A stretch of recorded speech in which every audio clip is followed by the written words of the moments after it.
Never-Ending Chain by Dragon Translator. Chapter 30. Let's Not Scare Them. Hiccup smiled. He stepped back to his brother's side and scratched Toothless behind one of his ear flaps. Toothless arched into him and purred, still playing it up for Hilda's benefit. Hiccup watched the woman stare in awe before her gaze rose to meet his. Hiccup's brow furrowed as Hilda's expression turned sad. Hiccup sighed. He looked away. He did not know what the fight was, or why his father was standing between an unknown Viking and the Nadder that had accompanied them to the Changewing Nest. He only knew that loud, angry voices had awoken him. It took a moment for his brain to register anything beyond the fact that Astrid was buried in his arms and tucked under his chin, and that Icewing had decided to sleep on his head. Then he realized one of those angry voices was his father. He got up, placing Icewing next to Astrid, and turned to find his father drawing a sword. He watched the swing, saw the axe blade fall. He watched his father slide between the Nadder and someone. He heard his father's declaration that the other person would not harm the Nadder, and heard the other person call his father a fool. Before Hiccup knew what happened next, the thing within him arose and he yelled.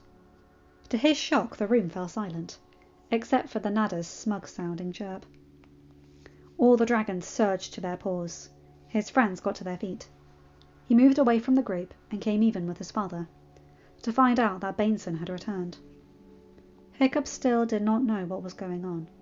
He only knew the man with Bainson had been the one to swing an axe at the Nadder, and his father defended the dragon. Hiccup did not know where his words came from.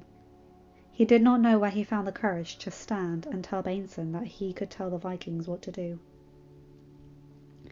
When his father ordered Bainson taken to jail, Hiccup was still clueless.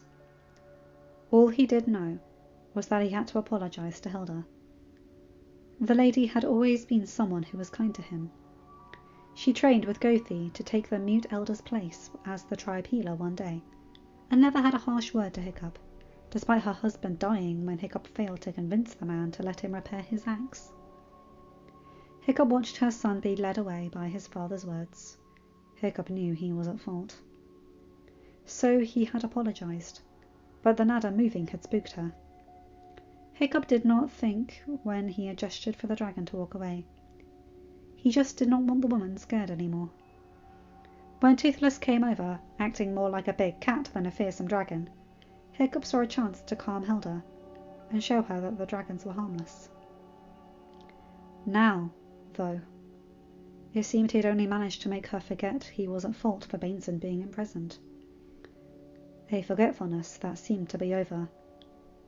"Hiccup," Hilda began softly, "I be so sorry, lad. I ne'er knew my boy told you that. It not be true. You ne'er made the trial bill."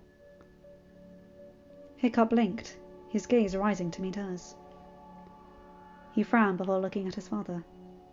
Stoic stepped close and placed an arm around Hiccup's shoulders. "Fishlegs told Edith what Bainson said to your son. She told me." Hiccup froze. He never wanted his father to know about that. He really did not want the others knowing. It was all in the past. Nothing could really change it, and it only seemed to serve no purpose now than to cause everyone to feel guilty. "I am sorry, son," Stoic said. "I should have seen it. I should have noticed." "Dad, it's—" "No, lad," Stoic said. "Don't say it be okay. It's not. I can't change it, my boy. But I vow to you, it won't happen again. No one will ever deny your place, son. Not while I draw breath." Hiccup sighed. "Thanks, Dad." "How?"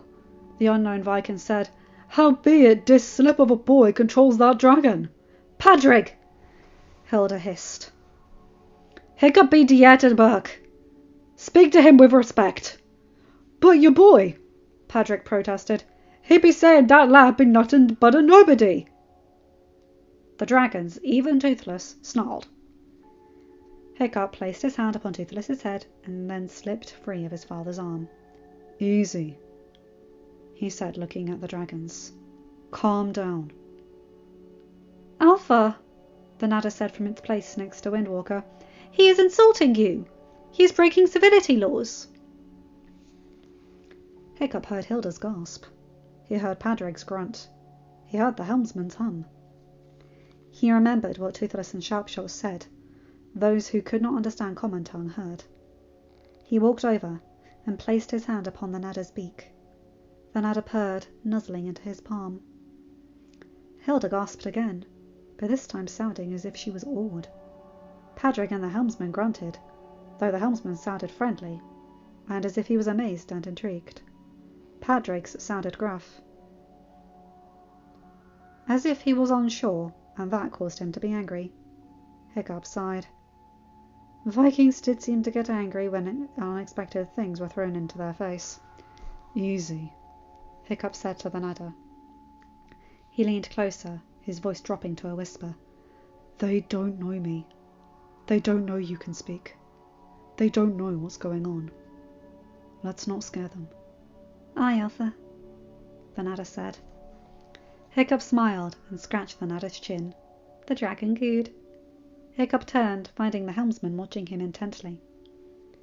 Hiccup moved to walk back, but heard Astrid shift her weight. Hiccup glanced over his shoulder.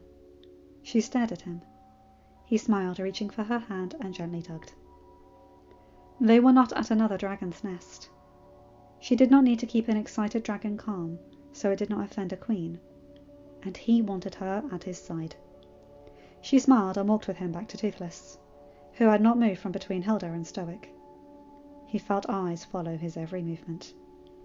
End of chapter. Hi guys, hope you enjoyed that one. I love this. Can you guys see why this is one of my favourite arcs? Hiccup is fully in his element here, and it's proving to people, yeah, see what I can do? What are you going to do about it? Love it. And Hilda's being like concerned for his safety with the dragon, and the dragon again just, that's my hero, you're not allowed to backtalk him. Love it.